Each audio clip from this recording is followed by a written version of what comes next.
Hello everyone and welcome back to the channel.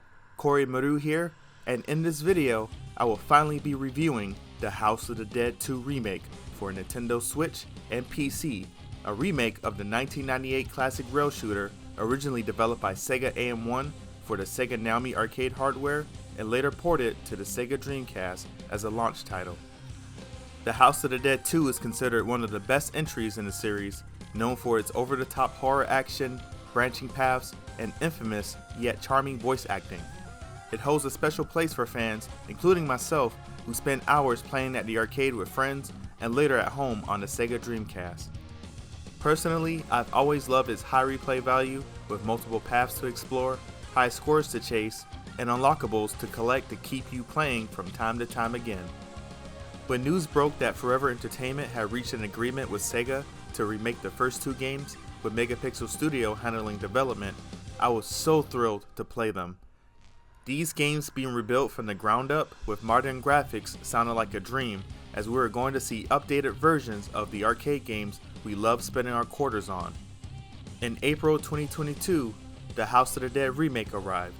While it wasn't perfect, I still enjoyed it for what it was and made me even more excited to play the second remake.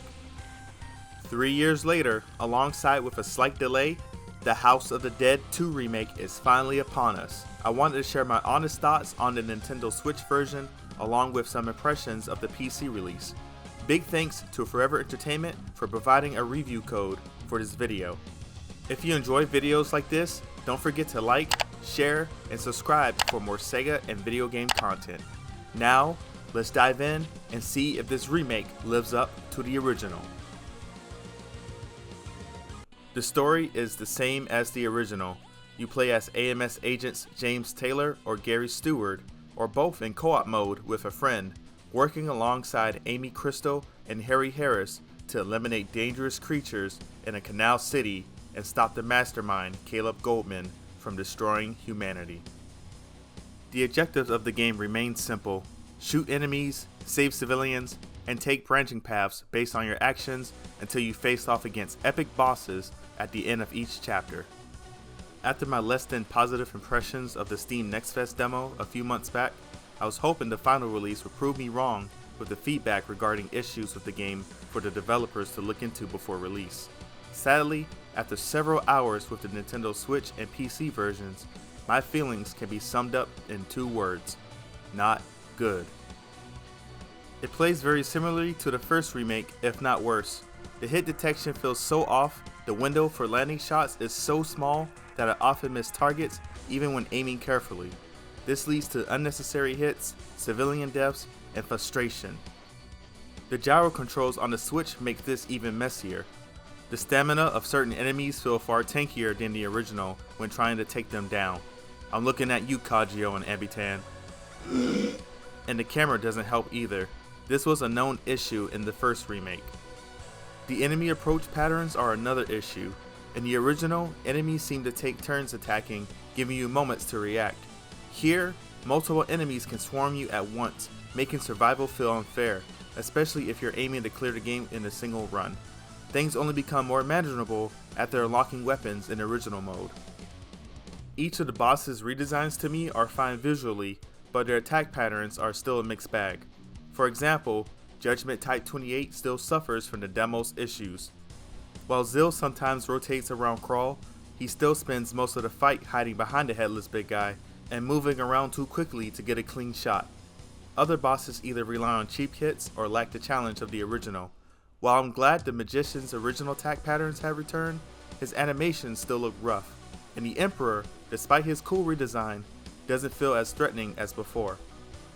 At least on the positive side, the remake retains the extra modes from the Dreamcast version, such as Original, Training, and Boss modes.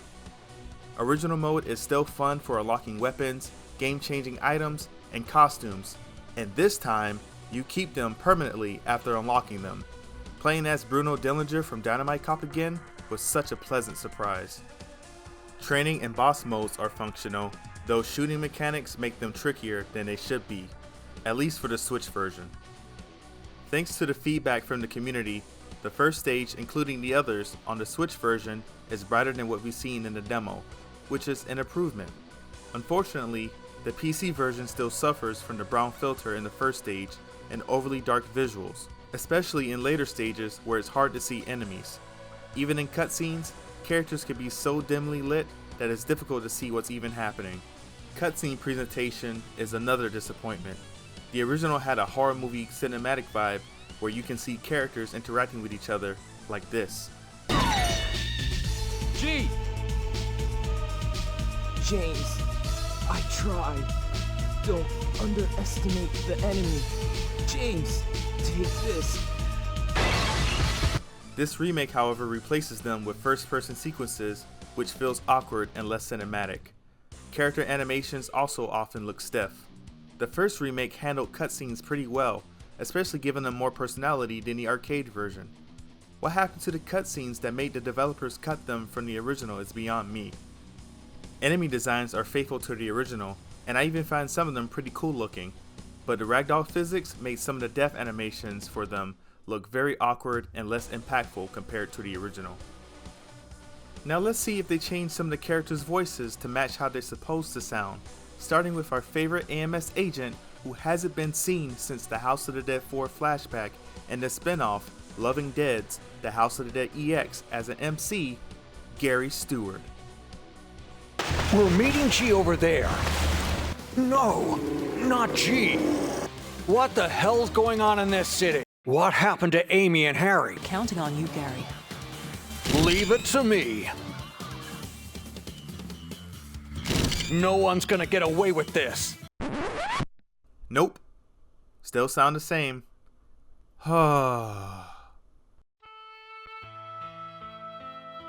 Is it really over?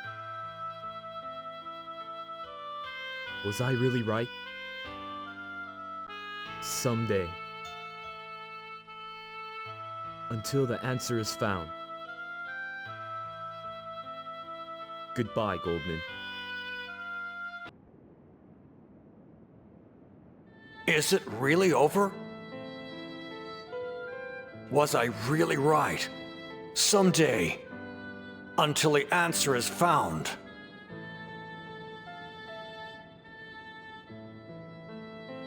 Goodbye, Goldman.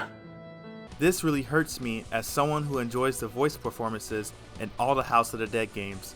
Sure, the original lines in the House of the Dead 2 sound funny tonally, but they had a certain charm that made me want to quote them with friends while playing. This remake, however, has some of the worst voice acting in the series history, and not in the so bad, it's good way. The first remake had solid, decent voice direction. The second remake, not so much. I'm still baffled why Gary now sounds like Superman, when lore-wise, he's a warm-hearted and inexperienced young AMS agent. No offense to the voice actor, I'm sure they're talented with numerous roles, but I think the voice director for this game really should have considered either directing the voice actor to sound closely to Gary's youthful voice in the original, or chosen someone who can sound like a younger male character.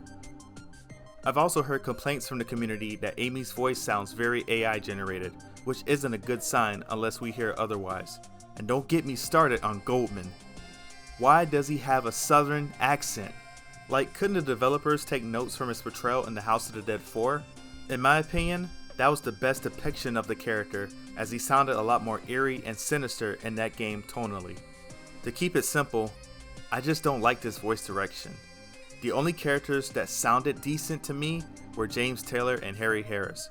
Especially with James, like he sounds a lot more consistent with his House of the Dead 4 depiction. You know what I mean? Another disappointment is that some of the lines have been removed or cut off completely, especially the magician's introduction, for example. I've been waiting for this time to come. You have no future. Either I will, or the Emperor will.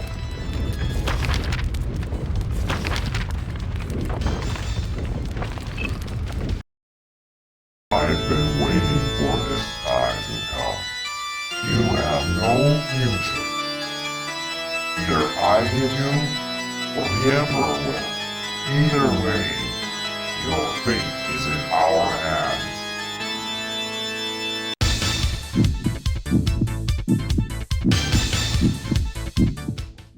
Even worse, once you beat the game, the voice actors are listed as unknown in the credits.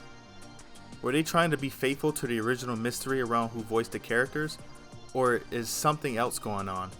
Either way, it's disappointing for fans and unfair to the actors. If there's one thing this remake nailed, it's the soundtrack.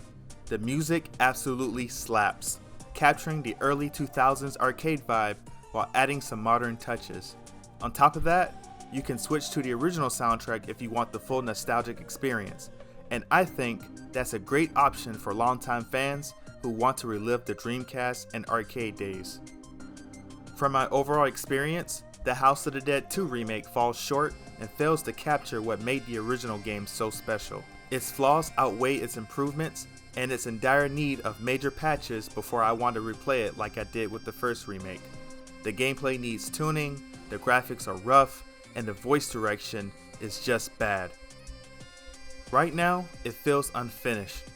I truly wish Megapixel Studio the best in improving it, especially the PC version, but as one of the most iconic games in the series, the House of the Dead 2 deserves far more better treatment. Honestly, I think it's time for SEGA to develop these games in-house again for consoles. Even remakes of the House of the Dead 3 and 4 could be exciting, especially if they teamed up with RGG Studio given all the impressive work they've been doing lately. With that said, nothing beats the original. I give the House of the Dead 2 remake a 5 out of 10. That concludes my review of the House of the Dead 2 remake. Have you played the game yet? I'd love to hear your thoughts and opinions in the comments below, especially how you think the developers could improve it with future patches. If you enjoyed this review and want to see more content like this, be sure to hit the like button, share this video with your friends, and subscribe to the channel for more SEGA and video game reviews. Your support really helps to keep the channel going, and I've got plenty more gaming content coming your way. Until then, see you all in my next video.